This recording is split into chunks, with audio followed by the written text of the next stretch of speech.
Good day, RGV. Today on Valley por Vida, we're introducing you to a local artist who's inspiring creativity in the Valley. We're also talking about the history of theater, bringing you an all-new Pet of the Week segment, breaking down the National Month calendar, and so much more. So let's get started. The show begins right now.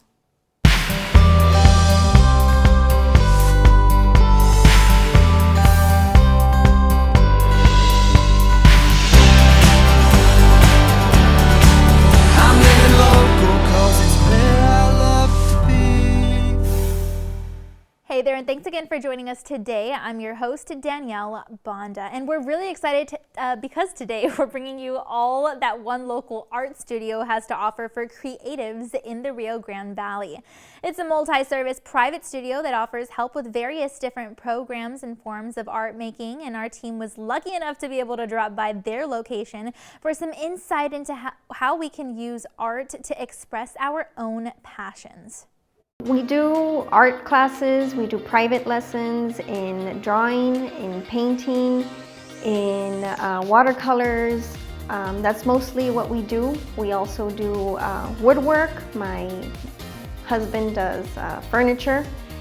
We take commissions, so we do portrait painting, caricature drawings, and pet portraits.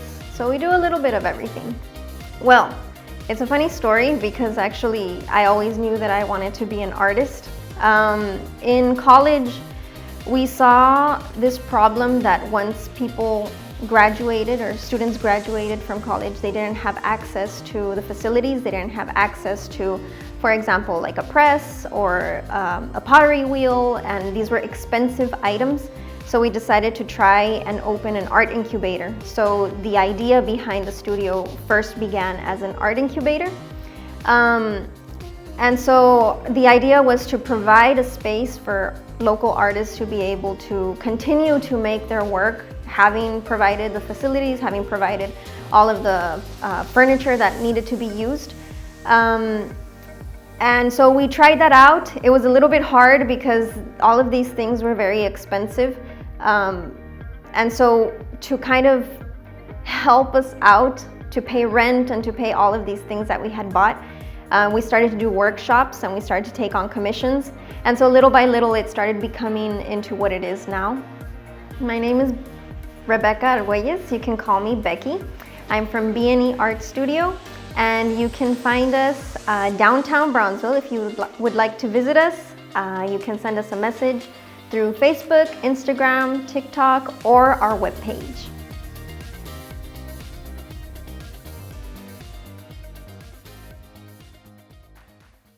Not only is it nice to express one's creativity through art on a canvas like that, but you can also express it through physical art, like singing, dancing, and of course acting.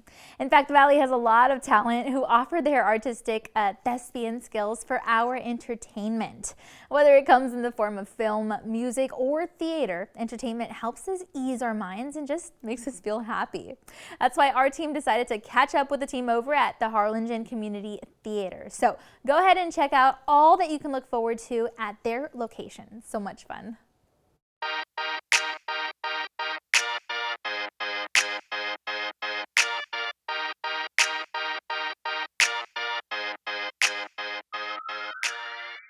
We actually have two shows that are currently in production here at our theater.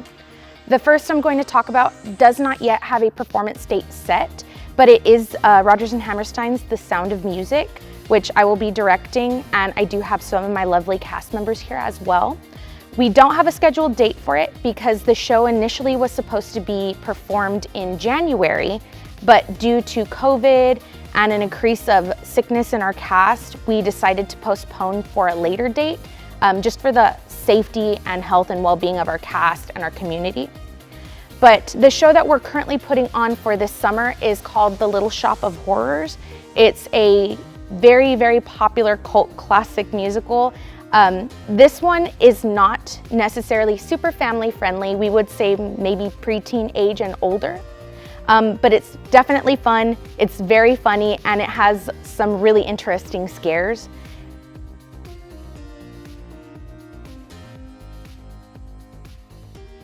And since we as spectators love to watch performances like that, especially when they're given by local talent, we thought it'd be so interesting to dive in a little bit deeper when it comes to the world of theater.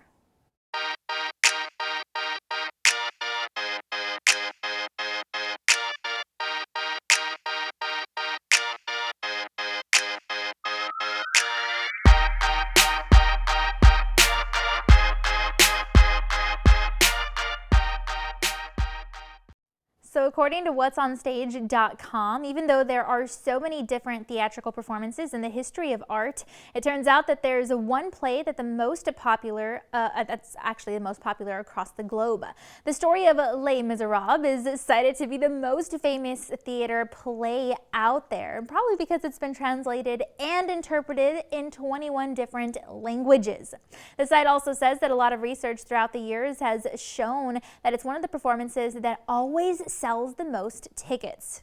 And it takes a lot of hands to come together and make this possible. The site outlines that there are about 101 actors, 392 costumes, 1,782 articles of clothing, and about 31 different wigs that make up the entire play. The site also says that there are a lot of different masks that are integrated into the play, and that some of them represent tragedy, some represent humor, and others are just for visual effect. Apparently, the Greek and Roman thespians used to use them to project their voices as actors on stage by using them near the loudspeakers in the middle area of a theater where the empty space is. Something about that setup just helped them amplify as if they were using loud speakers. And everyone knows that the most plays have a big, beautiful red curtain at the forefront of, your site when you sit down in the audience, right? It's kind of like a grand opening effect. And when it indeed opens, you're greeted with the start of a spectacular performance. Well, the site says that there wasn't always a curtain at these theater plays. Apparently, it's more of a modern addition to theaters, and that it was actually introduced to Greek theaters after the Renaissance.